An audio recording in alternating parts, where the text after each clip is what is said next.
Dear students, welcome to Learning Management System of Superior Group of Colleges. Dear students, chapter number 3 का आज हमने lecture number 4 करना है। इससे पहले हम ग्रुप 3A एलिमेंट्स को स्टडी कर चुके हैं। ग्रुप 3A एलिमेंट्स में हमने ब्रैक्स पढ़ा और बोरिक एसिड पढ़ा, रिएक्शंस ऑफ एल्यूमिनियम पढ़े, पिकुलियर बिहेवियर ऑफ बोरोन पढ़ा था। ग्रुप 4A एलिमेंट जो है उसमें हम इनकी अक्रेंस डिस्कस करेंगे और peculiar behaviour of carbon discuss करेंगे। सबसे पहले देखते हैं ग्रुप 4A में कौन कौन से एलिमेंट्स हैं। तो ग्रुप 4A में कार्बन है, सिलिकॉन है, जर्मेनियम है, टिन है और लेड है। कार्बन, सिलिकॉन, जर्मेनियम, टिन और लेड। अगर हम इनकी फिजिकल प्रॉपर्टीज देखें, सबसे पहले एटॉमिक नंबर और इलेक्ट्रॉनिक कन्फिग्रेशन।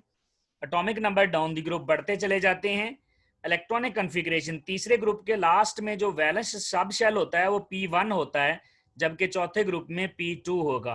यानी कार्बन का जो वैलेंस शेल सब शेल होगा P2, सिलिकॉन जो है वो 3P2 है और फिर 4P2, 5P2, 6P2।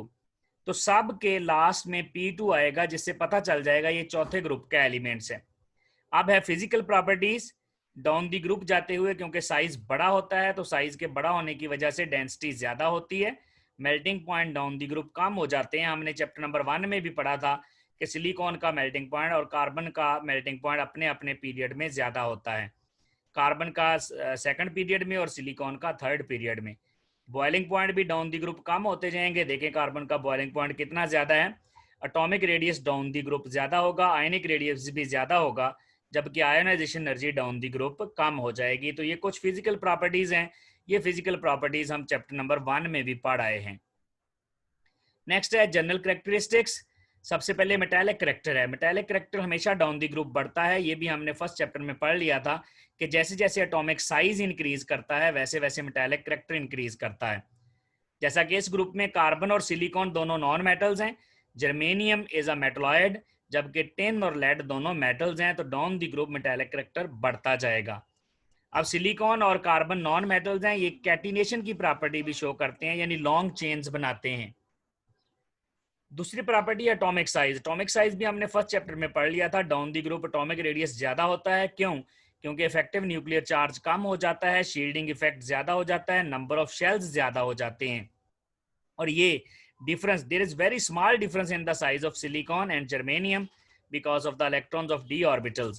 हमने पहले चैप्टर में लेंथेनाइड कंट्रैक्शन भी पढ़ी थी कि जहां पर d और f सब शेल इन्वॉल्व होते हैं वहां पर शील्डिंग इफेक्ट पुअर हो जाता है और पुअर होने की वजह से साइज कॉन्ट्रैक्ट हो जाते हैं, जिसकी वजह से सिलिकॉन और जर्मेनियम में कुछ ज्यादा फर्क नहीं आता। नेक्स्ट प्रॉपर्टी है inert pair effect. Inert pair effect ये है कि वैलेंस शेल जो है चौथे ग्रुप के जो एलिमेंट्स हैं इनके वैलेंस शेल में 4 इलेक्ट्रॉन होते हैं, 2 S में और 2 P में। अगर आप इलेक्ट्रॉनिक कन्फिग्रेशन पे वापस जाएं तो देखें S2 और P2 है, 2 S में है 2 P में है। अगर ये P वाले इलेक्ट्रॉन यूज कर लें दो, यानी 2 बॉन्ड बना लें, जैसे PbCl2 है, जैसे SnCl2 है, जब ये 2 बॉन्ड बना लेंगे तो 2 इलेक्ट्रॉन बच जाएंगे। वो जो 2 इलेक्ट्रॉन S वाले बच जाएंगे उनको हम कहते हैं ये इनर्ट पेयर इफेक्ट है NS2 इलेक्ट्रॉन्स का। जैसे लोन पेयर होता है वैसे ही इनर्ट पेयर होता है। अब ये इनर्ट पेयर कार्बन और सिलिकॉन तो इनर्ट पेयर शो नहीं करते। कार्बन और सिलिकॉन 4 बॉन्ड बनाते हैं, लेकिन नीचे वाले मेंबर 2 बॉन्ड बनाना प्रेफर करते हैं, क्योंकि जब वो 2 बॉन्ड बनाते हैं तो वो आयनिक बॉन्ड होता है बजाय 4 बॉन्ड बनाने के। जैसे SnCl2 में आयनिक करैक्टर ज्यादा है, SnCl4 में आयनिक करैक्टर कम है। ये हमने पहले चैप्टर में भी पढ़ लिया था। तो इसमें जब 2 इलेक्ट्रॉन इन्वॉल्व नहीं करते वो उसको हम इनर्ट पेयर कहते हैं। और inert pair effect down the group ज्यादा होता है, यानी इनर्ट पेयर इफेक्ट शो करवाने के सबसे ज्यादा चांस इस ग्रुप में से लेड के हैं, क्योंकि लेड सबसे नीचे है, और सबसे कम चांस इनर्ट पेयर इफेक्ट के कार्बन पर है। फिर इनकी रिएक्टिविटी है। Reactivity of the elements increases down the group. Carbon और सिलिकॉन के जो रिलेटिवली इनर्ट हैं, लेकिन टिन और लेड जो हैं चूंकि ये मेटल्स हैं तो ये several acid, bases, alkalis, halogen सब के साथ रिएक्शन कर जाते हैं।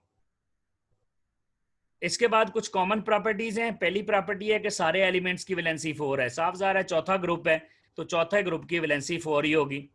जब ये हाइड्रोजन से मिलेंगे तो MH4, क्योंकि कार्बन है और हाइड्रोजन है तो कार्बन 4 बॉन्ड बनाएगा, CH4 बनेगा। सेम विद क्लोरीन CCl4 जैसे होता है।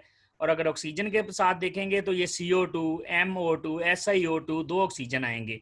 तो ये कॉमन प्रॉपर्टीज हैं, सारे ग्रुप वाले यही प्रॉपर्टी शो करेंगे, यानी MH4 ही बनाएंगे, CH4, SiH4, SNH4, PbH4 और MCl4, CCl4, SiCl4, MO2, CO2, PbO2, SNO2 वगैरह। अक्रेंस, कार्बन की अक्रेंस कार्बन फ्री स्टेट में एलोट्रोपिक फॉर्म में डायमंड और ग्रेफाइट है। डायमंड और ग्रेफाइट याद रखिएगा, ये कार्बन की क्रिस्टलाइन फॉर्म्स हैं।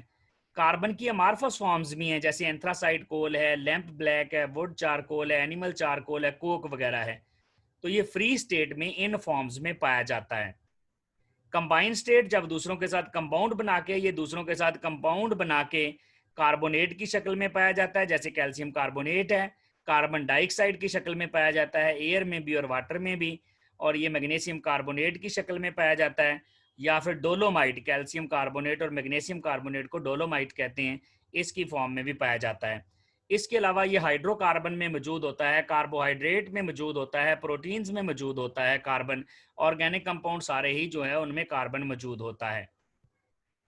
सिलिकॉन की अक्रेंस में अगर देखें तो silicon is not found in free state, ये फ्री स्टेट में नहीं पाया जाता, ये हमेशा कंबाइंड स्टेट में होता है। और ये अबंडेंट है अर्थ क्रस्ट में, कितने परसेंट है? 25%। सबसे ज्यादा अर्थ क्रस्ट में ऑक्सीजन है, ऑक्सीजन के बाद दूसरा नंबर सिलिकॉन का है और तीसरा एल्यूमिनियम का है। तो हम कह सकते हैं ये सेकंड मोस्ट अबंडेंट एलिमेंट है अर्थ क्रस्ट पर। अब इसकी जो मेजॉरिटी ऑफ रॉक्स हैं सब में सिलिका मौजूद होता है, सब में सिलिकॉन मौजूद होता है। किस फॉर्म में होता है? In the form of silica, SiO2 की शक्ल में ये मौजूद होता है, या फिर सिलिकेट्स की शक्ल में, SiO3-2 की शक्ल में।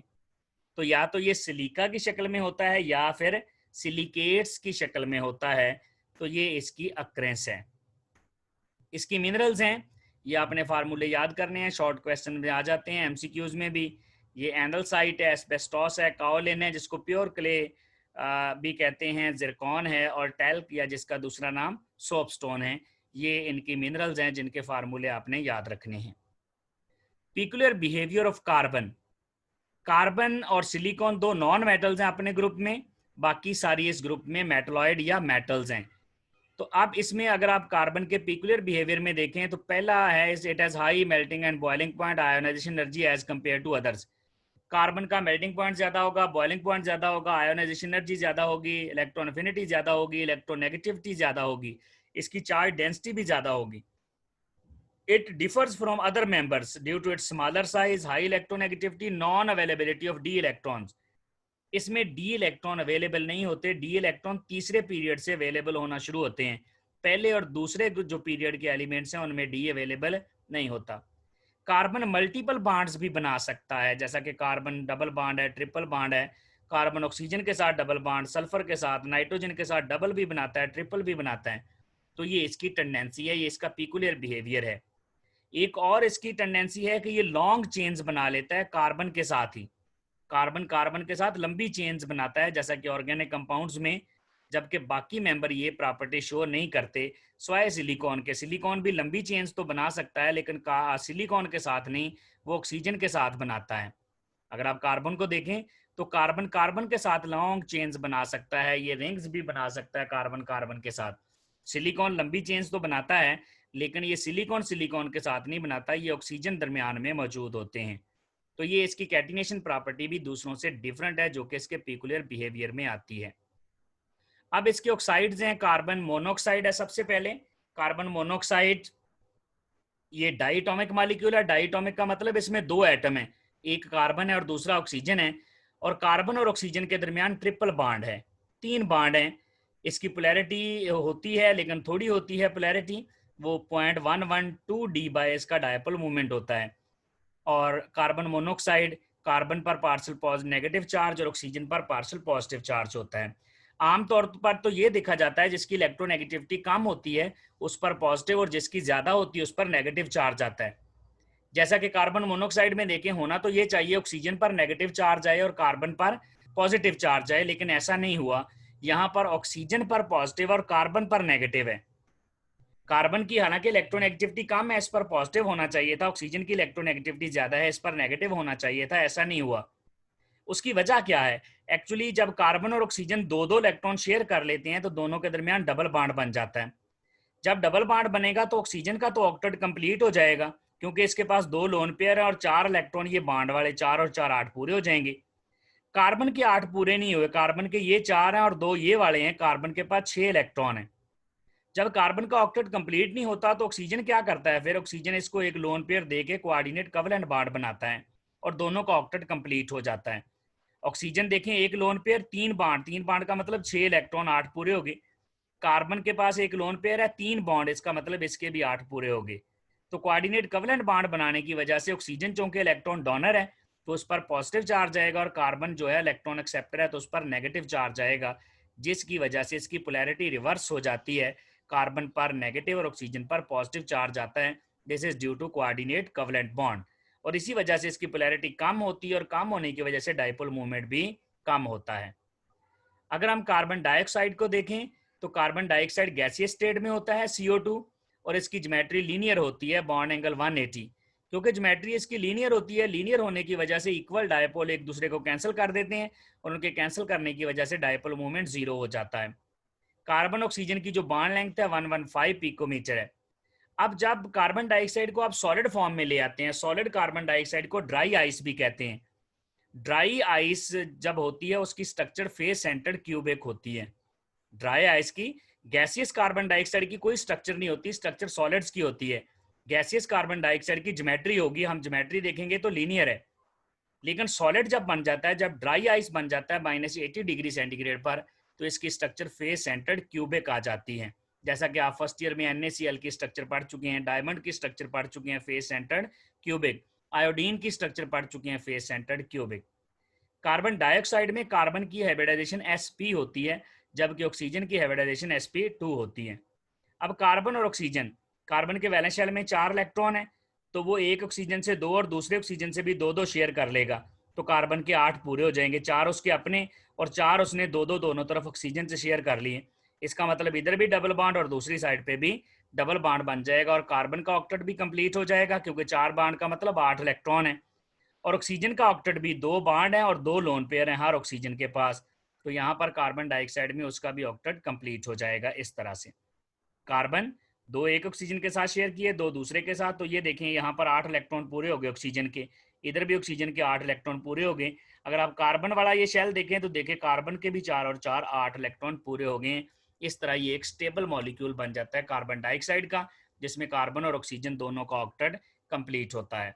कार्बन की हाइब्रिडाइजेशन sp और ऑक्सीजन की हाइब्रिडाइजेशन sp2 होती है। ये था डियर स्टूडेंट्स हमारा आज का topic. Thank you very much.